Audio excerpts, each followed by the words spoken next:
छत्तीसगढ़ लोक सेवा आयोग हमेशा से ही विवादों में रहा है। यहाँ कभी प्रश्न पत्रों को लेकर तो कभी उसकी जांच पर सवाल उठाए जाते रहे हैं।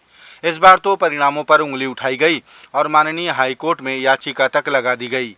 छत्तीसगढ़ भारतीय जनता पार्टी ने पीएससी की कार्यप्रणाली पर कई बार संदेह व्यक्त करते हुए आरोप लगाए, लेकिन सरकार ने जांच नहीं करवाई। हाईकोर्ट में लगी याचिका में साफ साफ लिखा है कि परीक्षा पास किए अभ्यर्थी किनके रिश्तेदार और किनके करीबी हैं। कोर्ट ने आज इस याचिका पर सुनवाई की। सूत्रों से मिली जानकारी के अनुसार कोर्ट ने भी आश्चर्य जताया, साथ ही और जानकारियां मांगी, जिस पर अगले दिन सुनवाई होगी।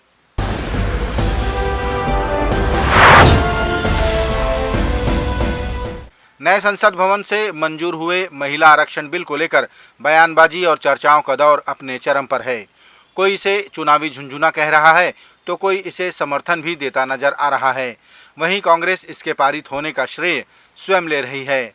आम आदमी पार्टी के सांसद संजय सिंह ने इस बिल को महिलाओं को बेवकूफ बनाने वाला बिल कहा। निश्चित रूप से महिला आरक्षण बिल नहीं, ये महिला बेवकूफ बनाओ बिल है। और ये बात हम लोग इसलिए कह रहे हैं कि एक भी वादा नरेंद्र मोदी जी जब से आए हैं 9 साल से सत्ता में, एक भी वादा इन्होंने जमीन पे पूरा नहीं किया। ये एक और जुमला लेकर आए हैं जिसमें ये बिल 15 साल में पास होगा कि 20 साल में पास होगा कि 25 साल में पास होगा, कब पास होगा या नहीं होगा कुछ पता नहीं। अगर आप महिला आरक्षण बिल लागू करना चाहते हैं, आम आदमी पार्टी पूरी तरीके से महिला आरक्षण बिल के समर्थन में है, लेकिन 2024 में लागू कीजिए। आप कह रहे हैं हम 2035 में लागू करेंगे, 2040 में लागू करेंगे, 2045 में लागू करेंगे।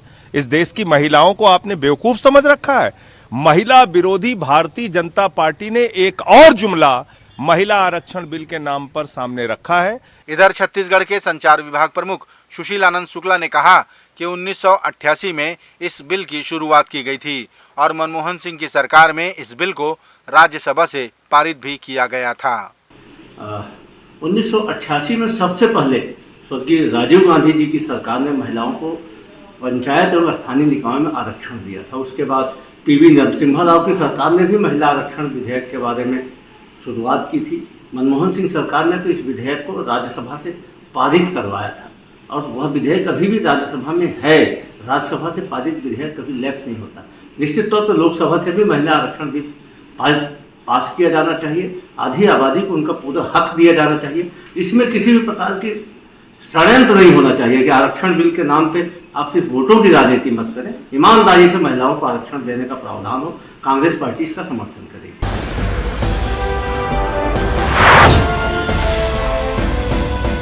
महिला आरक्षण बिल को जल्द लागू किए जाने की मांग उठाई सांसद श्रीमती सोनिया गांधी ने। उन्होंने सदन में कहा कि सत्ता पक्ष द्वारा महिला आरक्षण बिल को लागू करने में समय सीमा का हवाला दिया जा रहा है, जो उचित नहीं है। इस बिल को तत्काल लागू किया जाना चाहिए। सोनिया गांधी ने कहा कि इस बिल के साथ एसटी, एससी और ओबीसी की महिलाओं के भी आरक्षण की व्यवस्था की जानी चाहिए। मैं एक सवाल पूछना चाहती हूँ। पिछले 13 वर्षों से भारतीय स्त्रियां अपनी राजनीतिक जिम्मेदारी का इंतजार कर रही हैं और अब उन्हें कुछ वर्ष और इंतजार करने के लिए कहा जा रहा है। कितने वर्ष? 2 वर्ष, 4 वर्ष, 6 वर्ष, 8 वर्ष? क्या भारत की स्त्रियों के साथ बर्ताव उचित है?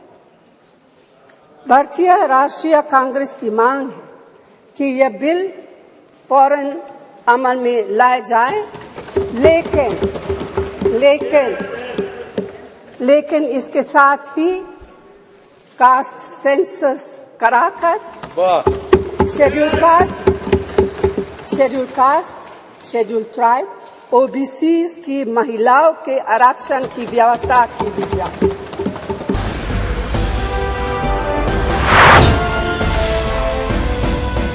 छत्तीसगढ़ के रायगढ़ एक्सिस बैंक में हुई डकैती के लुटेरों को बलरामपुर पुलिस ने राज्य की सीमा चेक पोस्ट के पास गिरफ्तार कर लिया। उनके पास से बैंक के वे नोट प्राप्त हुए जो डकैती के दौरान लूटे गए थे। पुलिस ने इस दौरान बलरामपुर से 5 आरोपियों को गिरफ्तार किया, जिन्हें रायगढ़ लाया गया। अभी उनसे पूछताछ की जा रही है।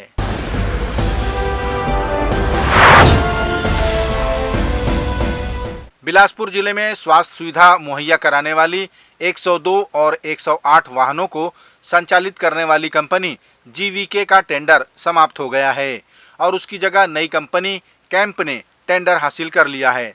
लेकिन पिछले कई वर्षों से इस कार्य में सेवा दे रहे कर्मचारियों के सामने बेरोजगारी का संकट खड़ा हो गया है, क्योंकि नई कंपनी ने पुरानी कंपनी के कर्मचारियों को नौकरी पर न रखने का आदेश दे दिया है।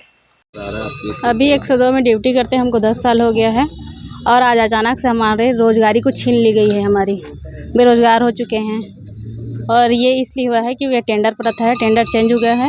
उसमें बीएससी नर्सिंग की डिमांड की गई है ईएमटी पोस्ट के लिए, जो कि हम लोग अनुभवी ईएमटी है जिनको आज कार्य करना नहीं आता बीएससी लेवल पे। तो अभी क्या है, हम लोग कोरोना काल पे 2 साल से अपना ड्यूटी निभाए हैं और इस समय ऐसा है कि इतना कोरोना काल में हम अपना योगदान देते हुए भी बेरोजगार कर दिए गए हैं। पूर्व के कर्मचारियों ने अपनी पीड़ा व्यक्त करते हुए जिला प्रशासन से गुहार लगाई और बताया कि कोरोना काल में हमें आगे कर सेवा करवाई गई, लेकिन अब हमें नई कंपनी द्वारा बाहर का रास्ता दिखाया जा रहा है, जो कि अन्याय है। अभी ये स्थिति हम लोग का, जब से ये नया टेंडर जारी हुआ है तो जो नया टेंडर का नियम और शर्त है उसमें कुछ ऐसे बदलाव कर दिए गए हैं जो पहले भूतपूर्व टेंडर में नहीं थे। मतलब टेंडर में ऐसे बदलाव कर दिए गए हैं कि सीधे सीधे पुराने कर्मचारियों का जिससे छटनी हो सके।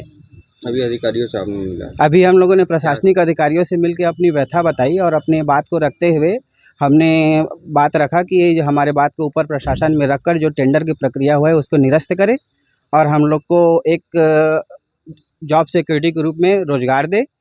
क्योंकि हम लोगों ने पूर्व में दोनों कोरोना काल में सरकार ने हमको फ्रंट लाइन कोरोना योद्धा बनाया था और हमने अपनी जान को ताक में रखते हुए कोरोना काल में जो कोरोना के मरीज़ थे, जिनको सरकारी कर्मचारी या सरकारी जो भी स्टाफ थे छूने से कतराते से, देखने से कतराते थे, उसको अपने एम्बुलेंस में बिठा करके बाकायदा इलाज के लिए हॉस्पिटल पहुंचाया है। और उसके एवज में प्रशंसा में जिला प्रशासन ने हमको प्रशस्ति पत्र दिया और राज्य प्रशासन ने जो है सरकारी भर्ती में अनुभव और 10 अंक में छूट की पात्रता का जो है छूट दिया है। तो इन सब स्थिति को देखते हुए हमने आज शासन प्रशासन से गुहार लगा रहे हैं कि ये जो टेंडर प्रक्रिया हुई है उसको निरस्त करके सभी कर्मचारियों को शासन के अधीनस्थ करे और ठेका प्रथा को बंद करे।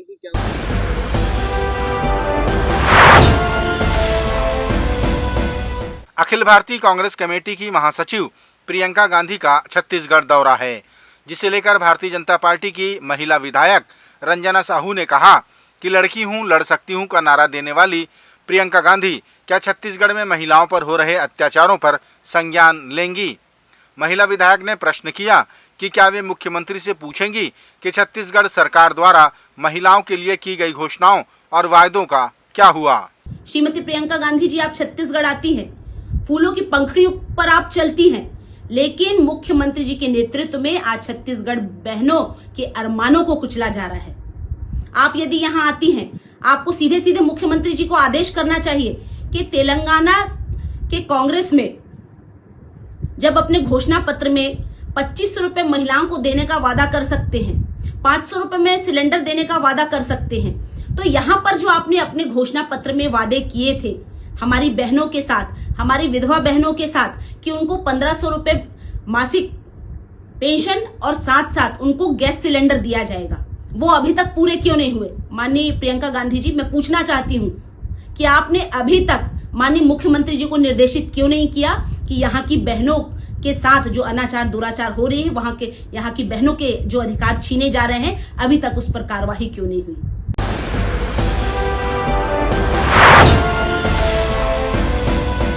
छत्तीसगढ़ के पूर्व मुख्यमंत्री डॉक्टर रमन सिंह ने आरोप लगाया कि छत्तीसगढ़ सरकार का कोयला, शराब और चावल घोटालों से मन नहीं भरा तो ऑनलाइन गेमिंग और सट्टे जुए के माध्यम से भ्रष्टाचार किया गया।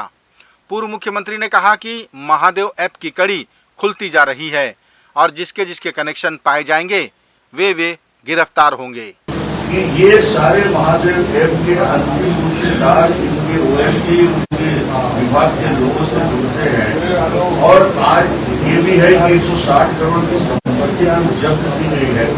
मुझे लगता है कि ये पूरा का पूरा जो खेल हो रहा है सट्टा का, जुआ का, ऑनलाइन गेमिंग का जो गेम हो रहा है, और जिस प्रकार ऑनलाइन जुआ और सट्टा के प्रशिक्षण के लिए लोगों को दुबई भेजकर प्रशिक्षण दिया जा रहा है, ये तो छत्तीसगढ़ अपने आप में अनोखा भ्रष्टाचार है कि शराब घोटाला या चावल घोटाला से पेट नहीं भरा, तो महादेव में जुआ और सट्टा में भी पैसे कमाने की साजिश ये सरकार से मिल के लोग कर रहे हैं।